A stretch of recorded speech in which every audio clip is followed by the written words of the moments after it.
দেশ ও দেশের বাইরে থেকে যারা আমাদের এই আলোচনা শুনছেন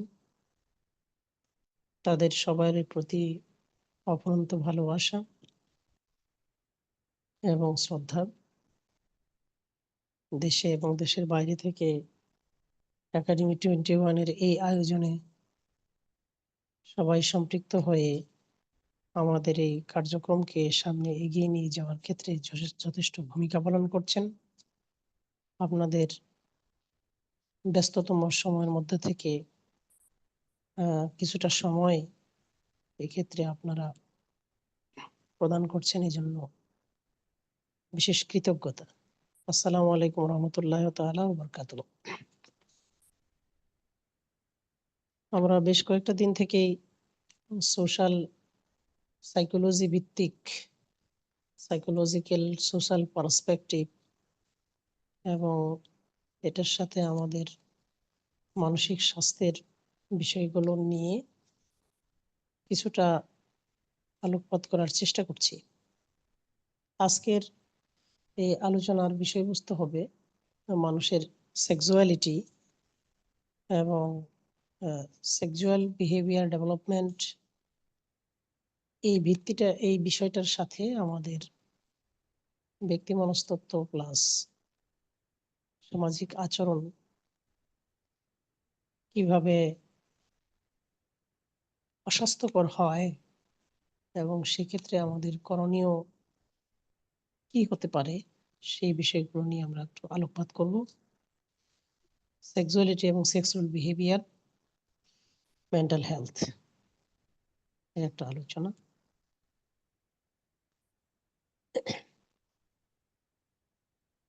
বিজ্ঞানী মাসলো, উনি একজন ইংলিশ ভাষাভাষী বিজ্ঞানী। তিনি মানুষের চাহিদার উপরে একটা পিরামিড তৈরি করেছিলেন। এটি বিভিন্ন জায়গায় ব্যবহার হয়। এটা আপনার বেশি ব্যবহার হয় হলো অর্থনীতিতে, সেটাকে বলা হয় মাসলোর চাহিদা তত্ত্ব। চাহিদাগুলোকে একটা পিরামিডের মতো দেখানো হয়েছে। এর বেসটা বেশ বড় থাকে এবং যত দিন যেতে থাকে আস্তে আস্তে এটা শুরু হয়ে একটা পর্যায়ে গিয়ে সেলফ অ্যাকচুয়ালাইজেশনের দিকে চলে যায়, যখন ব্যক্তির আর কোনো চাহিদার ব্যাপারগুলোকে সংকুচিত হয়ে আসে, তখন সে তার পরমাত্মার সাথে সে সাক্ষাৎ করতে চায়। অর্থাৎ সে মাসলো পরমাত্মা বলেছে আমরা পৃথিবী ছেড়ে আল্লাহর সান্নিধ্যে বা আমার পরপারে চলে যাওয়ার জন্য প্রস্তুতির ব্যাপারগুলো নিয়ে তখন আমরা চিন্তিত হয়ে পড়ি, মানুষের কাছে ক্ষমা চাই, আমাদের জীবনের জন্য দোয়া চাই, তওবা তিল্লা করি এবং আমার দিন ফুরিয়ে আসছে, আমি হয়তো মরে যাব বা আমার সময় শেষ হয়ে যাচ্ছে, ভুল ত্রুটি হয়ে থাকলে ক্ষমা করবেন ইত্যাদি আমরা বলতে থাকি।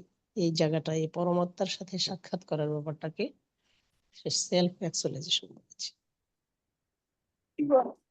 এখানে এই সেক্সটাকে দেখানো হয়েছে যে মানুষের একটা বায়োলজিক্যাল নিড। ইয়েস, এটা একটা বায়োলজিক্যাল নিড। যেভাবে একজন মানুষের ক্ষুধা, তৃষ্ণা, পিপাসা, নিরাপত্তা, শেল্টার ইত্যাদি দরকার হয়, একইভাবে এটাও একটা জীবনের ক্ষুধা। কিন্তু বিপত্তিটা তখন তৈরি হয় যখন এই ক্ষুধাটা বিকৃত আকারে আমাদের সামনে চলে আসে। খুবই উদ্বেগ এবং উৎকণ্ঠার বিষয় হলো এইটার বিকৃতির জন্য এর পিছনে $বিলিয়ন বিনিয়োগ করা হয়। এই সেক্সুয়াল বিহেভিয়ারটাকে বিকৃত ঘটানো এবং বিকৃত ব্যাপারটাকে জেনারেলাইজ করা, সকল মানুষের কাছে গ্রহণযোগ্য করার জন্য এর পিছনে $বিলিয়ন বিনিয়োগ করা হয়। প্রশ্ন হলো কেন? তার কারণ হলো যে এখানে যে রিপ্রোডাক্টিভ সিস্টেমগুলো আছে, এই রিপ্রোডাক্টিভ সিস্টেমগুলোকে ধ্বংস করা এবং মানুষকে তার পার্থিব জীবনটাকে সুখ ভোগ এবং সর্বশেষ জীবন হিসেবে নিজের দিলের ভিতরে মনের ভিতরে গেঁথে নেওয়ার জন্য এটার পিছনে বিনিয়োগ করা হয়। ইতোমধ্যেই আপনারা দেখেছেন যে বাংলাদেশেও এটাকে পরিকল্পিতভাবে একাডেমিক রূপদান করার জন্য প্রচেষ্টা চালানো হচ্ছে। এটার আমরা নাইবা বললাম, বা ইতোমধ্যেই আপনারা যে আমাদের নারী কমিশন ইত্যাদির যে কাজগুলো দেখছেন এর ভিতরে সুস্পষ্ট। এখানে আমাদের শ্রদ্ধেয় আলম স্যার আছেন, উনি ব্যুরোক্রেটিক ব্যবস্থার ভিতর দিয়ে লম্বা সময় পার করেছেন। সরকারি কার্যক্রমগুলোতে কি ঘটে এ ব্যাপারে এটা উনি আরো ভালো বলতে পারবেন।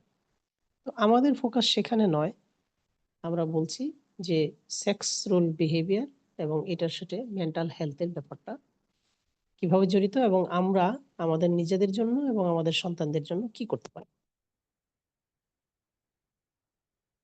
সেক্স রোল বিহেভিয়ারটা কিভাবে প্রকাশিত হতে থাকে। ধরুন, আমরা যদি একটা মেয়ে বাচ্চাকে, মেয়ে শিশুকে সবসময় ছেলে শিশুদের সাথে বেড়ে তুলি এবং কোনো নিয়ন্ত্রণ না করি, তখন তার আচরণ সাইকোলজিক্যাল ইম্প্যাক্ট গুলো গবেষকরা বলেন কি অংশে ছেলেদের মতো করে গড়ে উঠবে।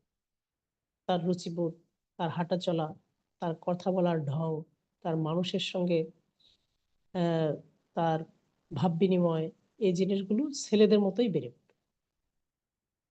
আবার গবেষকরা এটাও বলেন যে একজন ছেলেকে যদি আমরা কতিপয় মেয়ে শিশুর সঙ্গে বেড়ে তুলি এবং সেখানে আমরা যদি কোনো ইন্টারভেনশন না দেই, মানে কোনো পদক্ষেপ না নেই বা ব্যাপারগুলোকে আমরা যদি ঠিকঠাক না করি, তাহলে দেখা যাবে তার অঙ্গভঙ্গি, কথা বলার ধরন, ব্যক্তির সঙ্গে মোয়ামেলাত, অন্যদের সঙ্গে মোয়ামেলাত, আচরণ কিয়দাংশে মেয়েলি ঢঙে বেড়ে উঠবে।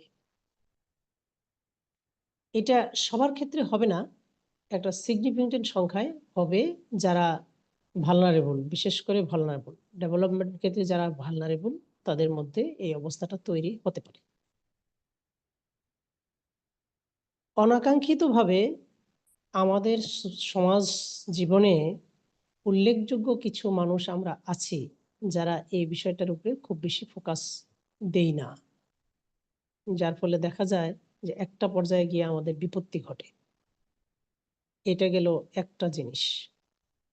দ্বিতীয় আরেকটা বিষয় হলো যে অফুরন্ত এআই সিস্টেম, এই টেকনোলজির যুগে আমাদের হাতে যে ডিভাইস, আমাদের সামনে যে ডিভাইস এবং অনলাইন এই পৃথিবীতে এআই এর যে নিয়ন্ত্রণ, এটা খুবই ভীষণ এবং ভীষণ।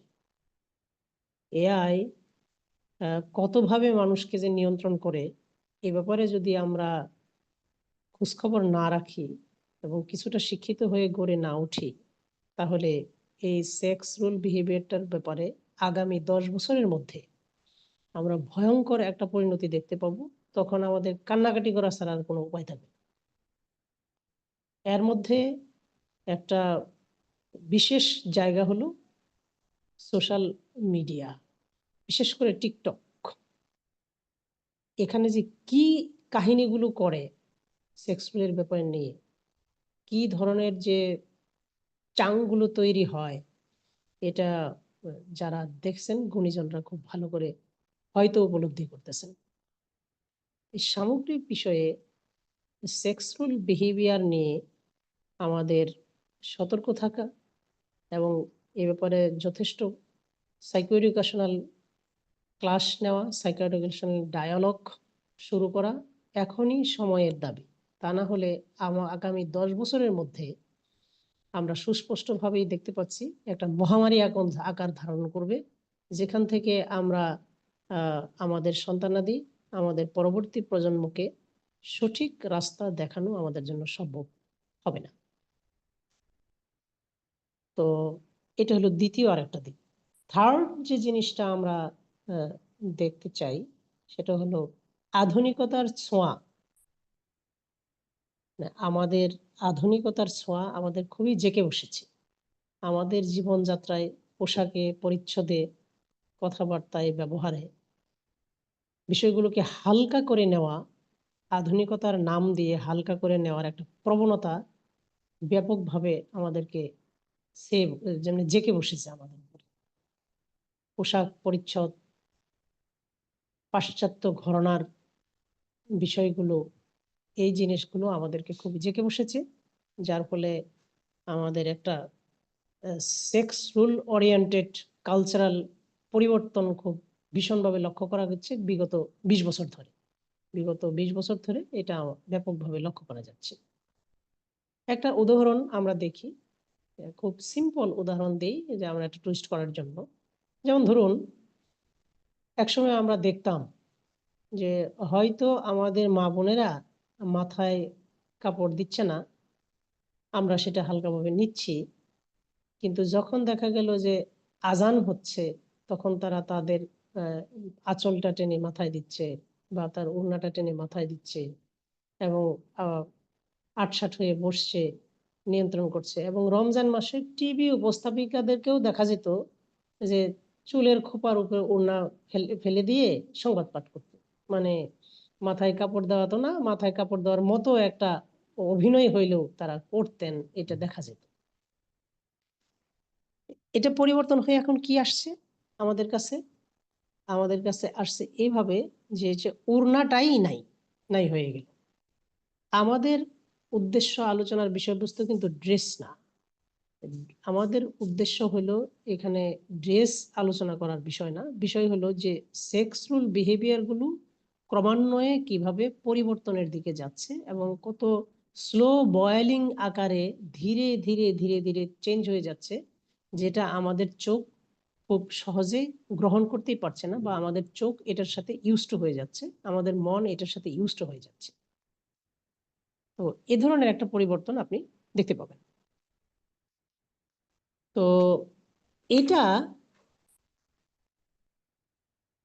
আরেকটা জিনিস আমরা যেটা বলতে চাই চতুর্থত, যে আমাদের ছেলে এবং মেয়েরা ছোটবেলা থেকেই এই ব্যাপারগুলো থেকে ইনফরমেশন নিতে শুরু করেছে, বা তাদের কাছে ইনফরমেশন পৌঁছানো শুরু হয়ে যাচ্ছে যে ছেলে এবং ছেলের সাথে সম্পর্ক তৈরি, মেয়ে এবং মেয়ের সাথে সম্পর্ক তৈরি, not friendship, other than friendship, ফ্রেন্ডশিপের বাইরে কিছু সম্পর্ক তৈরি, এটা মানে এটা ক্ষুধা তালার সৃষ্টি।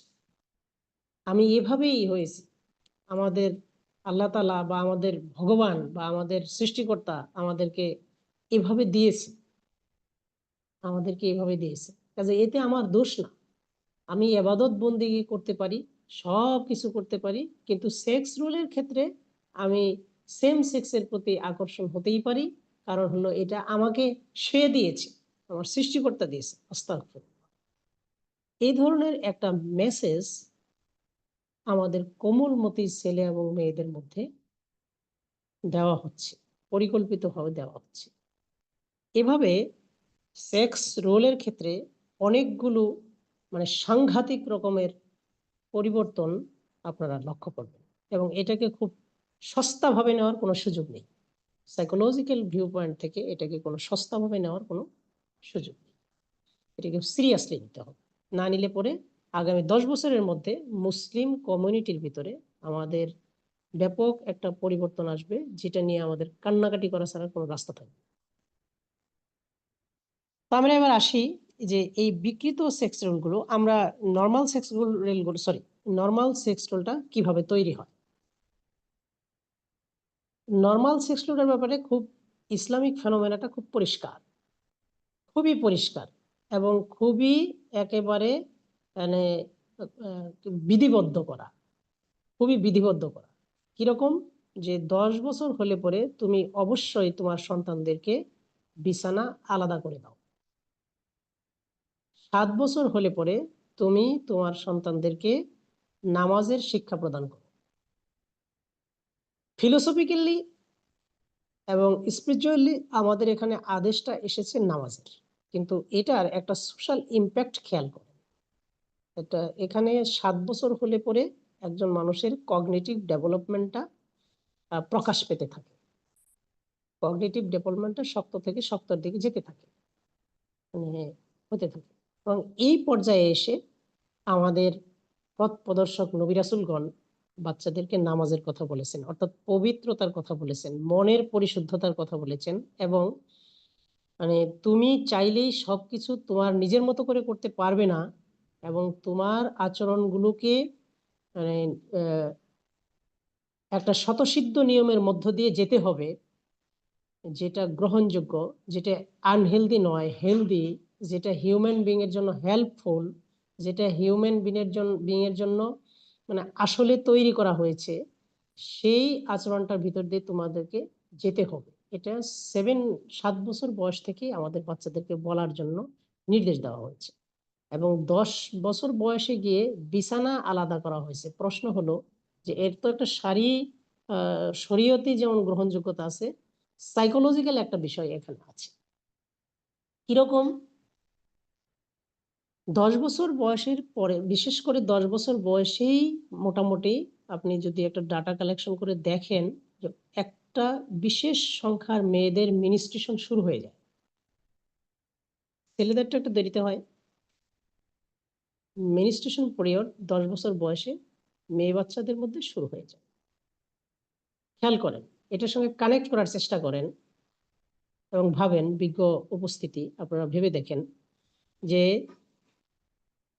মেয়ে বাচ্চাদের 10 বছর বয়সে পিরিয়ড শুরু হয়ে যাচ্ছে, তার মানে সে বালেগ হয়ে যাচ্ছে, তার সেক্সুয়াল মানে মেইলি ডেভেলপমেন্টটা শুরু হয়ে গেল, স্টার্ট হয়ে গেল, তার রিপ্রোডাক্টিভ সিস্টেম রান হয়ে গেল। এই বয়সে আমাদেরকে বলা হলো বিছানা বিচ্ছিন্ন করে দিতে। কেন? অনেকগুলো কারণ। তোর মধ্যে সাইকোলজিক্যাল ভিউ পয়েন্টটা খেয়াল করেন। হতে পারে আপনি আপনার বায়োলজিক্যাল নিড ফুলফিল করার জন্য আপনার যে স্বামী এবং স্ত্রীর যে সমস্ত দাবি আছে, তোর মধ্যে আপনি বায়োলজিক্যাল ব্যাপারটাকে মিট মিট করার জন্য হয়তো চেষ্টা করতে পারেন। আপনারা আপনাদের সেক্সুয়াল ইন্টারকোর্সের জন্য যেতে পারেন। এই সময় হয়তো বাচ্চাটা ঘুমিয়ে আছে, কিন্তু হঠাৎ করে বাচ্চাটার ঘুম ভেঙে গেল, আপনাকে কি অবস্থায় দেখবে? খুবই ভয়ঙ্কর, খুবই ভয়ঙ্কর ব্যাপারটা। এবং এই জিনিসগুলো যে সমস্ত আমরা আমাদের কেসগুলো যখন দেখি, সরি,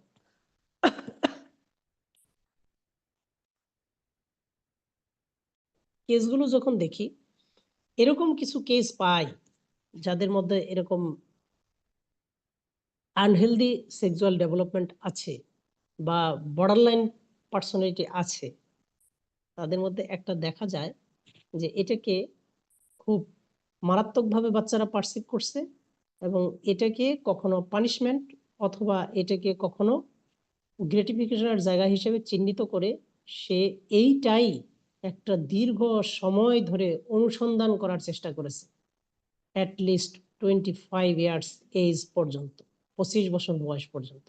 যখন তার ভিতরে জাজমেন্টটা আসলো, তার পূর্ব পর্যন্ত যখন এটা স্বাভাবিক, এটা একটা স্বাভাবিক প্রক্রিয়া, এটা সে ভাবতে শুরু করলো, তখন পর্যন্ত এবং তারপর পর্যন্ত তার মনের ভিতরে ইম্প্যাক্ট থেকে যাচ্ছে। মাটাকে সে চিহ্নিত করতেছে, পারসিভ করতেছে একটা চরিত্রহীনা মানুষ হিসেবে, বাবাকে সে চিহ্নিত করতেছে একটা চরিত্রহীনা বাবা হিসেবে।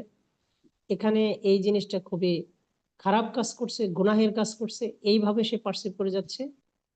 এবং তাকেও এই কাজটা করতে হবে, তারও প্রয়োজন, এই জন্য সে লোক তালাশ করে বেড়াচ্ছে। এবং যেখানে সেখানে সে এটার মানে তার প্রয়োজন মেটানোর জন্য সে অনুসন্ধান করতেছে, এবং বিকৃতভাবে সে মানে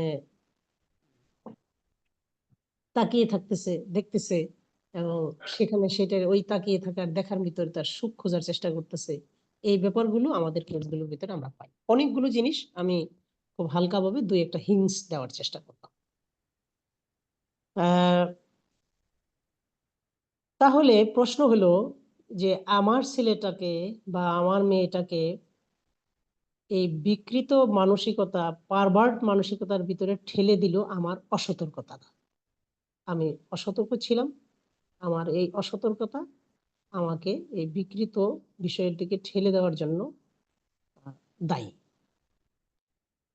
আরেকটা বিষয় এখানে খেয়াল করা হলো যে আমি আমার চলার পথে যে হেলদি নিয়মটা দিন ইসলাম আমার জন্য বরাদ্দ করেছে সেটাকে আমি থোড়াই কেয়ার করলাম।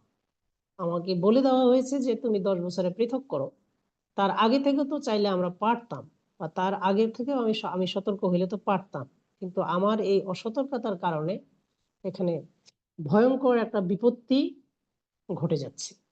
এভাবেই বিকৃত মানসিকতাগুলো সন্তানদের মধ্যে যতটা কারণে তৈরি হয়, তার একটা উল্লেখযোগ্য কারণ এটা। সম্মানিত উপস্থিতি, আমরা আমাদের কেস দেখার অভিজ্ঞতাটা আপনাদের সঙ্গে শেয়ার করলাম। এগুলো আছে এখানে তো বেশ কয়েকজন পেশাদার সাইকোলজিস্ট আছেন, সাইদ আছেন, ফাতেমা শাহরিন আছেন, আর কাউকে অবশ্য দেখতে পাচ্ছি না। আর কেউ আছেন আপনি সাইদ? জি ভাই, কি বললেন? হ্যাঁ। তো এইটা একটা। আরেকটা জিনিস দেখুন যে আমাদের যারা আমরা বড় ছেলে কিংবা মেয়ে, আমাদের ভিতরে কিন্তু একটা খায়েশ থাকে, অতিরিক্ত একটা খায়েশ থাকে। কিরকম অতিরিক্ত খায়েশ থাকে? যে খেয়াল করে দেখেন, গ্রামীণ পরিবেশে বা রক্ষণশীল পরিবেশে একটা ছেলে বা একটা মেয়ে বড় হয়েছে ধরে নিন, বা নর্মাল একটা পরিবেশে একটা ছেলে বা একটা রক্ষণশীল পরিবেশ না হলেও রুচিশীল একটা পরিবেশের ভিতরে একটা ছেলে বা একটা মেয়ে বেড়ে উঠতেছে। মন বড় বিচিত্র। মনের যেমন একটা ডার্ক দিক আছে, আবার এনলাইটেড একটা দিকও আছে, আলোকিত একটা দিক যেমন আছে, আবার অন্ধকার একটা দিকও আছে। মনের দুটো দিকই আছে।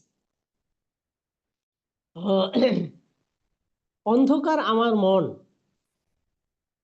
অন্ধকার আমার মন অনেক কিছুই তো চায়, কিন্তু এটা আমরা আমাদের এডুকেশন, অভিজ্ঞতা, আমাদের কাস্টমস, আমাদের রিলিজিয়াস ভ্যালুস, অন্যান্য সোশ্যাল ভ্যালুস ইত্যাদি দিয়ে আমরা কিন্তু আমাদের এই ডার্কনেসটাকে নিয়ন্ত্রণ করি। আপনারা জানেন, এখানে সবাই এই ব্যাপারগুলো জানেন। কোনো একটা সময় পর্যন্ত হয়তো এটা ফুলফিল হয় না, পূর্ণ হয় না, তখন আমরা আমাদের সন্তানদের মধ্যে সে জিনিসটা মনের অগোচরেই ও হালকাভাবে নিয়ে সেদিকে ধাবিত করি। বলছি সে কথা, যেমন ধরুন আটশাট পোশাক পরাটা কোনো একটা রুচিশীল পরিবারে নিষিদ্ধ, মনে করুন নিষিদ্ধ। ধরেন হ্যাঁ, ইসলামিক পরিবার না, কিন্তু তারা খুব কনভেনশনাল, খুবই কনভেনশনাল, এবং তারা আটশাট পোশাক পরাটা, মেয়েদের আটশাট পোশাক পরাটাকে পছন্দ করছে না, এই পরিবারটা পছন্দ করছে না, অ্যালাউ করছে না। এই পরিবারে একটা মেয়ে শিশু বেড়ে উঠল, তার কিন্তু হয়তো বাই বর্ণই ভালনারেবল ছিল, সে সে একটু খোলামেলা চলবে, সে একটু আটশাট পোশাক পরবে, এরকম একটা মানসিকতা ছিল, কিন্তু তার নিয়তি খুব খারাপ। সে একটা মানে রুচিশীল পরিবারের ভিতরে সদস্য হওয়ার কারণে সেই চান্সটা সে পায় নাই লাইফে। তো তার চয়েসটা কিন্তু আটশাট, তার চয়েসটা কিন্তু আটশাট। এখন তার তার বিয়ে হয়ে গেল, তার ঘরে একটা মেয়ে শিশু জন্মগ্রহণ করলো। লক্ষ্য করলে দেখবেন সে যখন পোশাক চয়েস করছে, তখন সে আটশাট মানসিকতার কারণে সে তার পোশাক পরিচ্ছদ করছে, চয়েস করতেছে, কিনতেছে, এবং বাচ্চাদেরকে এটা দিচ্ছে। ফলে বাচ্চা তো আর জানে না, বাচ্চা এইভাবেই মনে করছে যে হ্যাঁ পোশাক মনে হয় এরকমই হয়, এভাবেই হয়। সে এটা তার ভিতরে ভাবনাটাই তৈরি হবে না যে এটা গ্রহণযোগ্য কি গ্রহণযোগ্য না। এটা কালচার ভেদে পার্থক্য, আমাদের বাংলাদেশের নিয়ম একটা, সিঙ্গাপুরের নিয়ম একটা, বা ইউরোপের নিয়ম একটা, কিন্তু ওভারঅলি মানে মুসলিম কমিউনিটির থিওরিটা হলো এমন যে তুমি যখন তোমার পোশাকটাকে চয়েস করবে, এটা যেমন এমন না হয় তোমার অঙ্গ প্রকাশিত হয়ে পড়ে। এটা কিন্তু খুব বলে দেওয়া হয়েছে কিতাবুল লেবাসে, এই জিনিসটা খুব ভালোভাবে বলে দেওয়া হয়েছে। শেষ করে আমরা সোশ্যাল সাইকোলজির ব্যাপারগুলো যেহেতু দেখতেছি, সুতরাং আমাদের সোশ্যাল ফেনোমেনাগুলোকেও সামনে রাখতে হবে। তো তো সে মনের অগোচরেই বাচ্চার জন্য এই ধরনের পোশাক পরিচ্ছদ গুলোকে চয়েস করতেছে, কিনে দিচ্ছে। সে বেখবর, কারণ বেখবর, তার আনমনে এটা রয়ে গেছে, তার এক্সপেকটেশনে এটা রয়ে গেছে, আর বাচ্চা তো ইনোসেন্ট। ফলে একটা পর্যায়ে এটার সঙ্গে সে ইউজ টু হয়ে গেল, এভাবে তার হ্যাবিটটা গড়ে উঠলো। এবং এইভাবে হ্যাবিটটা গড়ে রাখলো, এই ব্যাপারটা সে আমলেই নিল না, কিন্তু এটা যে ইম্প্যাক্ট পড়তেছে সেই ব্যাপারে সে অ্যাওয়ারই থাকলো না, অ্যাওয়ার থাকার সুযোগই থাকলো না। এভাবে কিন্তু সমস্যাগুলো আস্তে আস্তে তৈরি হচ্ছে। আমরা শুরুটা দেখিয়ে দিলাম, ভাবতে থাকুন, দেখুন এভাবে হয়। ছেলেদের ক্ষেত্রে ঠিক একই ব্যাপার। কোনো একটা রক্ষণশীল পরিবারে বা কোনো একটা রুচিশীল পরিবারে একটা ছেলে শিশু জন্মগ্রহণ করলো, সে হয়তো ভালনারেবল ছিল তার চয়েসের ব্যাপারে যে সে কি উলঙ্গ হয়ে ঘুমাবে, যখন ঘুমাবে কাপড় খুলে সে এসি ছেড়ে দিয়ে সে লেপ কাঁথা গায়ে দিয়ে ঘুমাবে। এরকম হয়তো তার একটা ভালনারেবল কন্ডিশন। সবাই এটা করে না, যাদের ভিতরে ভালনারেবিলিটি থাকে তাদের এরকম হয়তো কিছু ঝামেলা থাকে। বেশ ভালোই চাই এই সংখ্যাটা, মানে একটা সিগনিফিকেন্ট সংখ্যা, এবং এইটা পরবর্তী মহামারী করে ছড়িয়ে পড়ে। বা হাফ প্যান্ট পরে ঘুমাবে, ফলে কি দেখবে যে তার 16 বছরের ছেলে ঘরের ভিতরে হাফ প্যান্ট পরতেছে, এটাকে সে খুব নর্মাল হিসেবে দেখতেছে। সেদিন একজন সহকারী অধ্যাপক লেভেলের একজন মানুষ আমাদের মানে গল্পের ভিতরে গল্প করতেছে।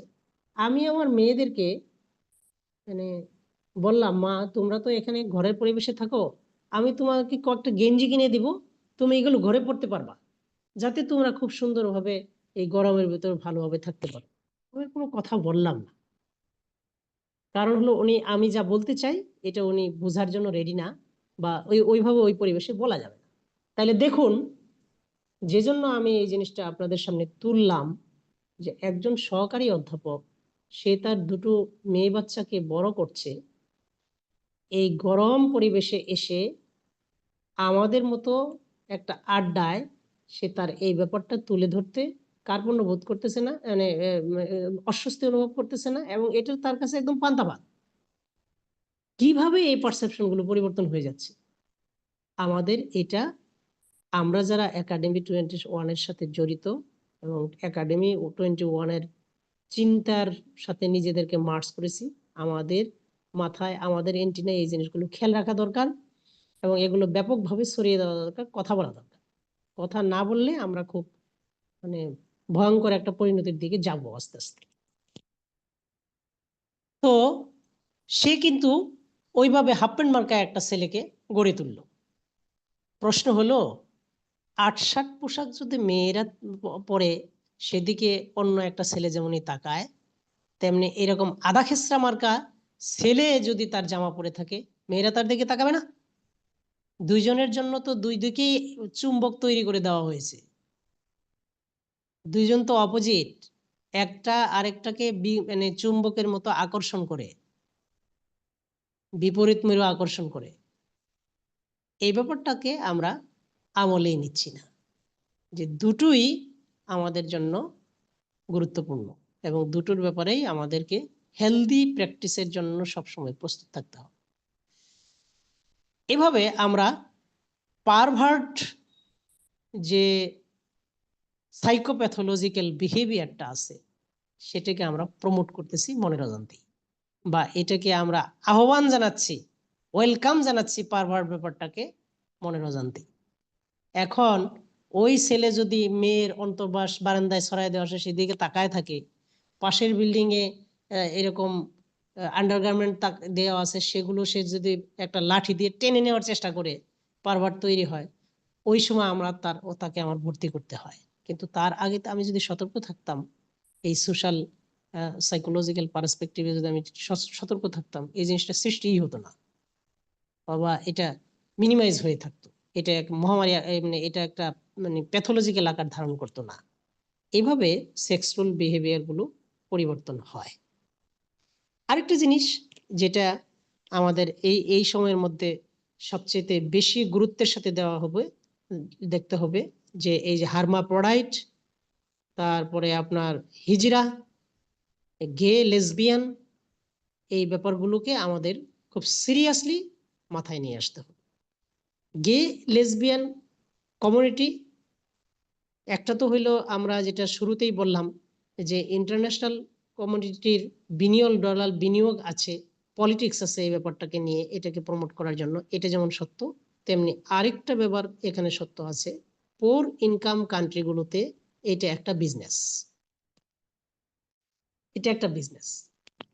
সো এই বিজনেসের কারণে এই হার্মাফ্রোডাইট তারা যাদের সে ছেলে কি মেয়ে এই যে সেক্সুয়াল ডেভেলপমেন্টটা এটা শুরু থেকে মানে পরিপূর্ণভাবে বিকশিত হয় না, এটা হলো হার্মাফ্রোডাইট। আর যেটাকে আমাদের ভাষায় আমরা বলি হিজড়া, অ্যাকচুয়ালি এটা হলো একাডেমিক ভাষায় হলো হার্মাফ্রোডাইট। এই ধরনের ব্যাপার এটা এর ডেভেলপমেন্টটা পরিপূর্ণ থাকে না। মেয়ে কি শিশু তার মেয়ে বা ছেলে পরিপূর্ণ একটা রূপ ধারণ করে না, এটা সমস্যা থাকে। যদিও অবয়বের দিক থেকে ছেলে, কিন্তু তার সেক্সুয়াল অর্গানগুলো সেভাবে বিকশিত হয় না। যদিও অবয়বের দিক থেকে মেয়ে, তার সেক্সুয়াল এইগুলো সেভাবে বিকশিত হয়নি। সেটা হইতে পারে এক্সটার্নাল, সেটা হইতে পারে ইন্টারনাল, সেটা হইতে পারে ফিজিওলজিক্যাল, সেটা বলে হরমোনাল, দুটোই কারণেই থাকতে পারে, বা দুটোর উপাদানগত ইমব্যালেন্স থাকতে পারে। এটা হার্মাফ্রোডাইট, যাদেরকে আমরা হিজড়া বলি। কিন্তু আরেকটা কমিউনিটি আছে যারা শিশুদেরকে কিডন্যাপ করে। ধরেন রাস্তা থেকে পথ শিশু কিংবা হারিয়ে যাওয়া শিশু, বা এই যে দূর থেকে রেল দিয়ে চলে আসলো তারপরে হারিয়ে গেল শিশুটার, ফিরে বাড়িতে ফেরত যেতে পারলো না, এরকম স্টেশনমুখী ছেলে শিশু বা মেয়ে শিশু এদেরকে তুলে নিয়ে যায়, কিডন্যাপ করে নিয়ে যায়। নিয়ে যাওয়ার পরে তার মানে ছেলে শিশুদের মানে, অঙ্গগুলোকে তারা অপারেশন করে, করে তাদেরকে ভিক্ষাবৃত্তির জন্য বা এইভাবে লেসন দিয়ে তাকে ইনকাম জেনারেট করার জন্য লোক তৈরি করার ক্ষেত্রে চেষ্টা করে। এটা এটা একটা ব্যাপার পাওয়া যাচ্ছে, ভালোভাবে পাওয়া যাচ্ছে। আরেকটা বিষয় হলো যে সেক্সুয়াল হ্যারাসমেন্ট অনেক সময় আমাদের সেক্স রোল পরিবর্তন ক্ষেত্রে একটা ভূমিকা পালন করে, সিগনিফিক্যান্ট ভূমিকা পালন করে। যেমন ধরেন মেয়েদের ক্ষেত্রে যদি এমন হয় যে তারা কোনোভাবে সেক্সুয়ালি অ্যাবিউজ হয়েছে, অ্যাবিউজের ঘটনাটা পরিবারেই তো ঘটে, পরিবারেই ঘটে, হতে পারে সেটা বাবা দ্বারাও অ্যাবিউজ হতে পারে, সেটা বড় ভাই দ্বারা হতে পারে, মামা দ্বারা হতে পারে, চাচা দ্বারা হতে পারে, বাড়ির কাজের মেয়েটা দ্বারা হতে পারে, বাড়ির কাজের ছেলেটা দ্বারা হতে পারে, বেশিরভাগই হয় আপনা লোক দ্বারা। এটা আমরা খুব ওভারলুক করে যাই। একটা 13 বছরের মেয়ে বা 14 বছরের মেয়ে তার মাকে যদি বলে যে তোমার ভাইকে তুমি আমার বাসায় ঢুকতে দিবা না, মা কিন্তু রীতিমতো তার হাতে যা আছে তা দিয়ে মেয়ে বাচ্চাটাকে লাঠিপেটা করবে, যে গালিগালাজ করবে, যে মামার ব্যাপারে অসভ্য মেয়ে, মামার ব্যাপারে এই ধরনের কথা XYZ। কিন্তু এটা স্বতঃসিদ্ধ যে খুব আপনা লোক দ্বারাই সেক্সুয়াল হ্যারাসমেন্ট গুলো ঘটে, অ্যাবিউজের ঘটনাগুলো ঘটে। এই ঘটনাগুলো একেবারে ভেরি বিগিনিং অফ লাইফ হতে পারে, জীবনের যে কোনো সময় ঘটতে পারে। এটা আপনার ধরেন যে 3 বছরের একটা বাচ্চা, 2 বছরের একটা বাচ্চা ঘটতে পারে, ছেলে কি মেয়ে। এবং মজার ব্যাপার হলো অ্যাবিউজের ঘটনা ছেলে শিশুদের ক্ষেত্রেই বেশি ঘটে, ক্ষেত্র বিশেষে। ডাটা যেটা বলে যে সেক্সুয়াল অ্যাবিউজের ঘটনা মেয়ে শিশুর চাইতে ছেলে শিশুদের মধ্যেই বেশি ঘটে, এবং সেটা ছেলেদের দ্বারাও ঘটে, সেটা মেয়েদের দ্বারাও ঘটে, পরিবারের ভেতরেও ঘটে। হ্যাঁ, কি ঢঙে কি টুনে পরিবারের সদস্যরা কথা বলে, চাচি কিংবা মামি কিংবা বোন কিংবা দাদি কি টুনে কথা বলে, একটু কান খাড়া করে সাইকোলজিক্যাল পয়েন্ট থেকে শোনার চেষ্টা করবেন। দেখবেন যে একটা ছেলে শিশুকে কিভাবে ট্রিট করা হচ্ছে, বিশেষ করে যখন সে বস্ত্র খুলে পেশাব করতে যায়, বস্ত্র খুলে পায়খানা করতে যায়।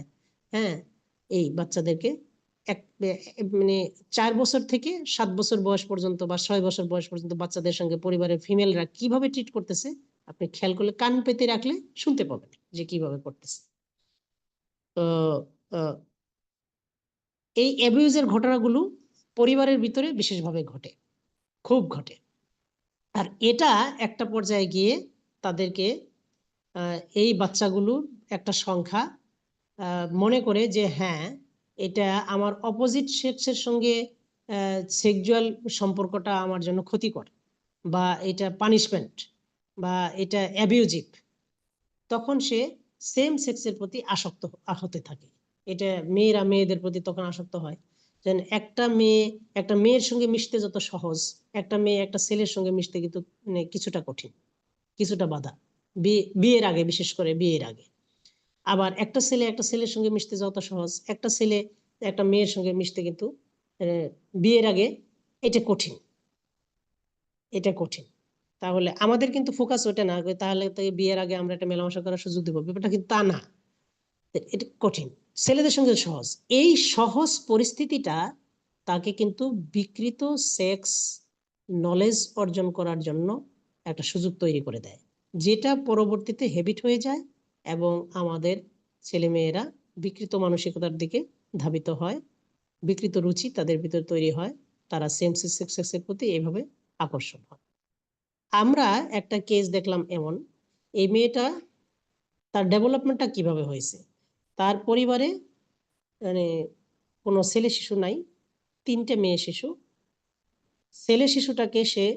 মেয়ে শিশুটাকে সে ছেলেদের মতো পোশাক পরিচ্ছদই পরায়, মানে তার জন্য শার্টই কিনে, গেঞ্জি কিনে, প্যান্টি কিনে, ফুল প্যান্টি, জিন্সের প্যান্টি কিনে। তার একটা দোকান ছিল, দোকানে সে তাকে নিয়ে যায়। লোকেরা জিজ্ঞেস করে যে আপনার ছেলে মেয়ে কজন? বাবা এইভাবে ডেলিভারি দেয়, এটাই আমার মা, এটাই আমার বাবা, এটাই আমার ছেলে, এটাই আমার ছেলে। মেয়েটার ভিতরে এইভাবে তার লার্নিংটা তৈরি হলো যে আমি আসলে ছেলে, আমার বাবা তোমাকে ছেলেই বলে, আমি আসলে ছেলে। এভাবে আবার সে যে যৌবন প্রাপ্ত হলো, তাকে বিয়ে দেওয়া হলো। বিয়ে দেওয়ার পরে তার সেক্সুয়াল রিলেশনশিপের জায়গাটা হাজবেন্ডের সঙ্গে খুব সুখকর হলো না। একটা পর্যায়ে সে স্বামীর ঘর থেকে চলে আসলো এবং অন্য আরেকটা মেয়ের সাথে সে সম্পর্ক তৈরি করলো। এই মেয়েটা তখন নিজেকে ছেলের মতো করে ভাবে, আবার ওই আরেকটা মেয়েকে সে খুঁজে পেয়েছে ফেসবুকের মধ্য দিয়ে, যে ঠিক উল্টা, তার উল্টা। ফলে দুজনে তার ভিতরে সম্পর্ক তৈরি হয়ে গেল। এবং তারা কি করে, তারা তাদের কি তার গার্লফ্রেন্ড বলে, তার মেয়ে, ওই মেয়েটা তার গার্লফ্রেন্ড, ওই মেয়েটা এই মেয়েটাকে বলে তার তার তার কি বলে বয়ফ্রেন্ড, এরকম বলে। এই ধরনের একটা সম্পর্ক তৈরি হয়ে গেল। হওয়ার পরে একটা পর্যায়ে যখন দেখা যায় যে হ্যাঁ, মানে সে স্বামীর ঘরে কেন যাচ্ছে না, তার এ ব্যাপারে কোনো আকর্ষণ নাই, এটাকে তারা নোটিস করে আমাদের কাছে নিয়ে আসলো, আমরা দেখলাম। এবং লম্বা হিস্ট্রি নিতে গিয়ে দেখলাম যে তার ডেভেলপমেন্টটা আসলে এভাবে হয়েছে। এরকম অহরহ ঘটনাগুলো আছে, যেটা আমরা এই অ্যাবিউজিভ কন্ডিশনের মধ্য দিয়ে বাচ্চারা, ছেলে মেয়েরা সেম সেক্সের প্রতি আকর্ষণ হয়ে যাচ্ছে। তো সম্মানিত উপস্থিতি, আমরা সময়ের প্রায় শেষ প্রান্তে চলে এসেছি। আমাদের এই ব্যাপারগুলো, সেক্স রোল বিহেভিয়ারগুলো হালকাভাবে নেওয়ার কোনো সুযোগ নাই। এটা কিভাবে ডেভেলপ হয়ে বিকৃতির দিকে যায়, আনহেলদির দিকে যায়, এটা আমাদের এখন থেকেই ব্যাপকভাবে আমাদের নিজস্ব পরিসরে মানে আমাদের নলেজটাকে ক্লিয়ার করা দরকার, আমাদের মধ্যে আলোচনা হওয়া দরকার। এবং এটার প্রিভেনশন কিভাবে আমরা তৈরি করব, সেটা আমাদের এখন থেকেই কর্তব্য করণীয়। ঠিক করে যদি আমরা না নিতে পারি, দেশে কিংবা বিদেশে আমরা খুব পরিস্থিতির শিকার হব। এটা এই Indian subcontinent, Bangladesh, India, Pakistan, এটাতে আমাদের কনভেনশনাল ফ্যামিলিগুলোতে কিছুটা হলেও রক্ষা হবে। যারা উন্নত বিশ্বে বসবাস করতেছেন তাদের জন্য কিন্তু এটা খুবই একটা খর্গ আকারে ঘাড়ের ভিতরে নেমে আসতে পারে, যদি আমরা আগে থেকে এওয়ার না হই, খুব বেশি, অনেক বেশি সতর্ক না থাকি। তো কিভাবে আমরা করতে পারি? একটা ভাবে হইতে হবে যে আমাদের শিশু যেটা জন্মগ্রহণ করুক, তার হেলদি বিহেভিয়ার তৈরি হওয়া আমার ফ্যামিলির চাহিদা অনুযায়ী, আমার সোসাইটির চাহিদা অনুযায়ী, আমার রিলিজিয়াস চাহিদা অনুযায়ী সেইভাবে চয়েসটা শিখতে আমরা সহায়তা করার মধ্য দিয়ে তাকে ডেভেলপ করতে পারি। এটাই এক। দ্বিতীয় হলো অ্যাবিউজের ব্যাপারে। আবারও বলছি, অ্যাবিউজের ব্যাপারে খুবই আমাদেরকে সতর্ক থাকতে হবে, সাবধান থাকতে হবে।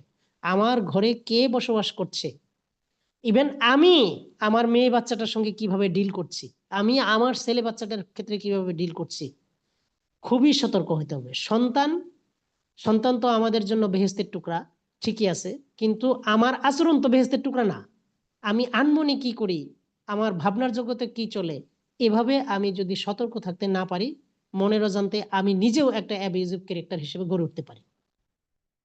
হয়তো আমি যে অ্যাবিউজ করতেছি, আমি যে গুড টাচের পরিবর্তে ব্যাড টাচ করতেছি, এ ব্যাপারে আমি কিন্তু সতর্কই থাকতে পারলাম না, যেটা আমার বাচ্চার উপরে প্রভাব বিস্তার করতে পারে এবং পরবর্তীতে এটা খারাপ ধারণ করতে পারে। আমরা আমাদের নিজেদের আচরণের ব্যাপারে সতর্ক থাকবো, বাচ্চাদের ব্যাপারে, এবং আমার ঘরে যে ব্যক্তিটা বসবাস করতেছে সে ব্যাপারেও আমি সতর্ক থাকবো। বিশেষ করে আমাদের নিকটাত্মীয়ের ব্যাপারে, ছেলে শিশু হোক মেয়ে শিশু হোক, আমরা সতর্ক থাকবো। তা না হলে তার ভিতরে কিন্তু সেক্সুয়াল বিহেভিয়ারের ভিতরে খুব আঘাত তৈরি হতে পারে এবং এটা বিকৃতির দিকে যেতে পারে।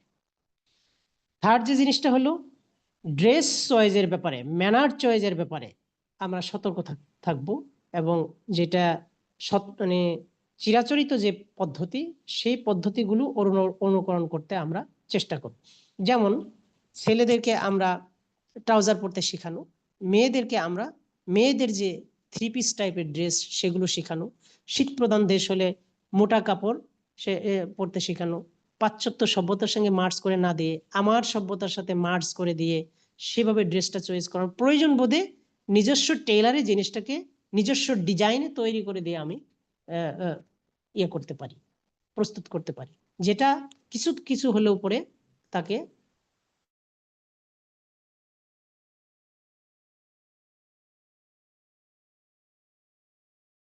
ভাই আমরা আপনাকে শুনতে পাচ্ছি না। মুখলেস ভাই আমরা আপনাকে শুনতে পাচ্ছি না। মুখলেস ভাই কি আছেন, না লাইন ডিসকানেক্ট হয়ে গেছে? উনি আছেন, জি আনমিউট আছেন, কিন্তু ভাই আপনার কথা শোনা যায় না।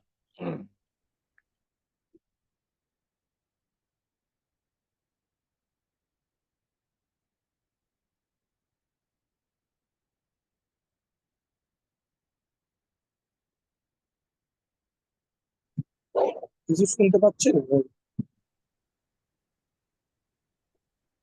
মুখলেস ভাই বোধহয় বের হয়ে গেলেন, বা ওনার ডিসকানেক্ট, সম্ভবত নেট গেছে। জি স্যার, কাইন্ডলি তাহলে স্যার আপনি একটু কন্টিনিউ করেন প্রশ্নটা। উনি শেষ করেছেন, উনি জাস্ট ওই ইটা দিচ্ছিলেন, লিমিটটা দিচ্ছিলেন জি কি স্যার। করে যে ওনার চমৎকার আলোচনা শেষে এসে উনি কনক্লুড করছিলেন যে উনি আমাদের পরিত্রাণে এই যে উনি যে এই সিনড্রোমস বা সোশ্যাল যে সিমটমস এর কথা বলেছেন, এবং যে এটাকে